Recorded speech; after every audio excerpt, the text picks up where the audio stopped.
welcome back to the Travel Michigan radio program. Dave Lorenz along with Michelle Banache, and we're heading up to one of my favorite areas up in the Boyne Falls area. Tell us more, Michelle. We are heading to Boyne Mountain, and we have Aaron Ernst, Director of Communications, here with us today. And Aaron, is there anything new people can expect to find at Boyne this year? Of course, yes. We are always introducing something new, so it's always an exciting time heading into the winter season. And one of our biggest new projects is the renovation of our Clock Tower Lodge. So we're really excited about this. It will be ready for the Christmas holiday. And we have completely redone the entire inside, so new lighting, decor, fixtures, paint, everything. So it's looking amazing. For people who have not been to the Boyne Grand Mountain Resort, that's kind of the original lodge, right? Well, the Clock Tower Lodge is the original property. The Mountain Grand Lodge came in 2006. It was built then.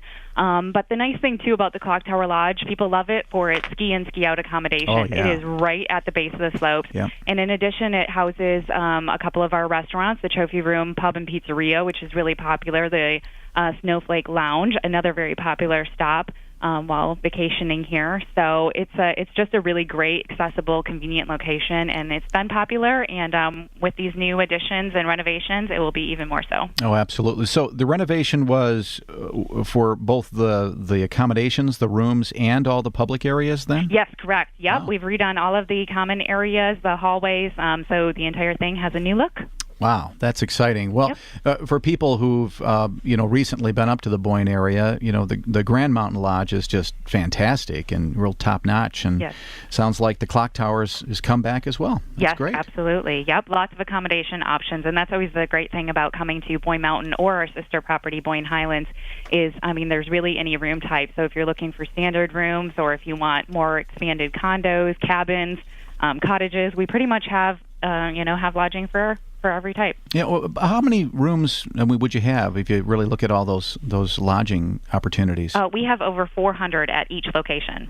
Wow. I had no idea it was that much. Lots of options. Wow, that's great. Well, and it is really nice, as you mentioned, with the clock tower. I mean, you are almost literally walking out your door, and you're right at the base of the hill. Yes, absolutely. And then for On the Slopes, one of the more exciting things coming in the season, too, is we did invest. We're always investing in newer snowmaking infrastructure. So we have 2 new groomers that are going to be on the slopes this season, which we can make all the snow in the world, but those groomers are the things that really make those conditions smooth and that corduroy skiing that everyone loves. So we're excited to have that and have those additions, as well as we've purchased 400 new pairs of headling skis available at each location, too. So investment in our rental equipment. And Aaron, it's still early, but are expectations good for this season? Yes, absolutely. Yep, our booking pace has been great, and then gearing up for the holidays, of course, which is it's a great time to be able to visit Boyne Mountain or Boyne Highlands. In addition to all of our regular offerings, we even add more activities. So whether you're a skier or not a skier, there's really something for everyone. I still use my rusty old skis when I'm ever up at Boyne, but are there some real advantages to trying out the rentals? Oh, yes, yep. Equipment rental and, equipment in general, it leaps and bounds every single season. They're always advancing it. And the newest stuff really always, is the best. And so, and they've also made advances making, learning the sport a lot easier, too. So, this is particularly helpful if, maybe you used to ski, but you've been out of it for a while, coming back into it. Or if you're just trying it out for the first time. So it just makes that learning curve easier. Now, what kind of cost are we talking about? And I know you might not have the specific cost worked out, but for like a typical downhill ski rental, you know what we can expect to pay this year?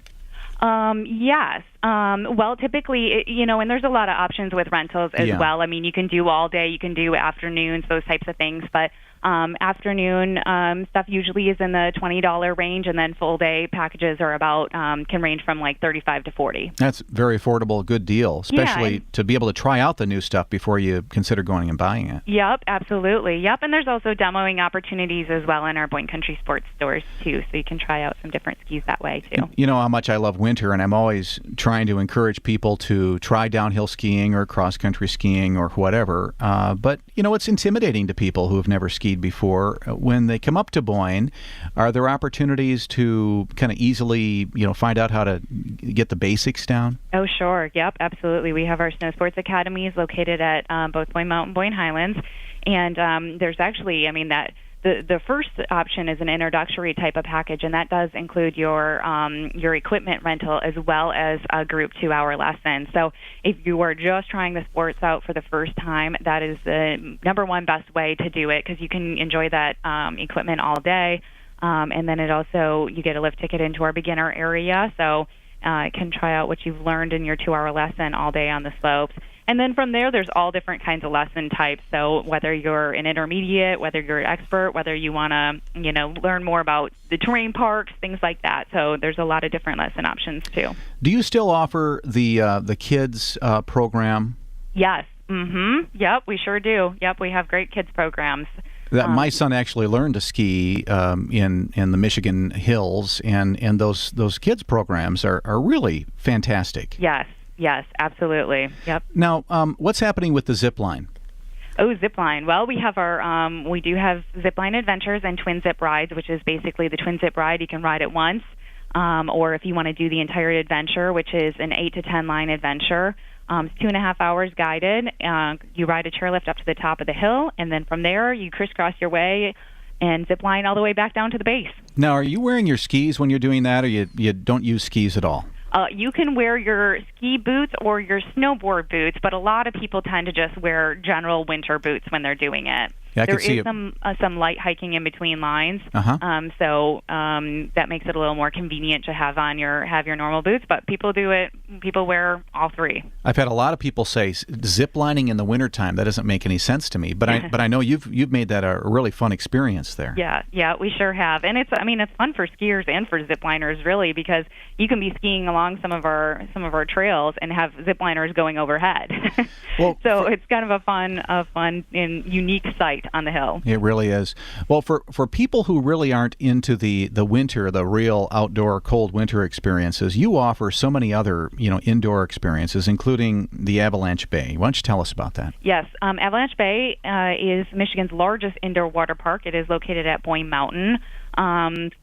So that's a great option as well. And, really the trouble is how do you fit in all of this stuff on a ski vacation? But it's really great. A lot of people will spend time out on the hill and then head into the water park for the evening. Most nights it's open until 10 o'clock at night, so it offers you an evening activity. And we even have a lift and splash package, which is really unique too, so that you have all-day access to the slopes and to the water park combined into one package. And all of this activity, you work up an appetite. You guys have some really good dining options as well, right? We do, yes, absolutely. We have a lot of different dining options, everything from cafes, fine dining, in pretty much anything in between. Fantastic. Lots happening. And, I usually think of Boyne Grand Mountain, but you did mention the Boyne Highlands as well. Anything new happening there specifically? Yes, well, some of the same aspects are occurring there. We have a new groomer at Boyne Highlands as well. We have the new rental skis at Boyne Highlands, and then we're expanding upon our race leagues, too, also at Boyne Highlands, so adding a new Friday night race league there. And then for both properties, the holiday season kicks off for us December 16th on our 6-for-1 day, which is really popular. Oh, cool. 6 lift tickets for the price of 1, so lots of fun in store in the next few weeks. Only a few seconds left, but do you still offer the horseback riding as well? We do, yes. Yep, we have horseback riding at Boyne Highlands, and we have a new moonlight ride as well there. Fantastic. So many things to do at the Boyne Mountain properties. Hope you get up there this winter and enjoy all there is to enjoy. Thank you, Aaron Ernst, Director of Communications for Boyne Mountain, up in the Boyne Falls and the Highland area as well. So check it out. All the information available at boyne.com and at michigan.org. Well, thank you to Mark Blackwell for engineering today's program. Thank you, Michelle. Thank you, Dave, for being here today. We're already looking forward to the program next week when we will travel Michigan, where your trip begins at michigan.org.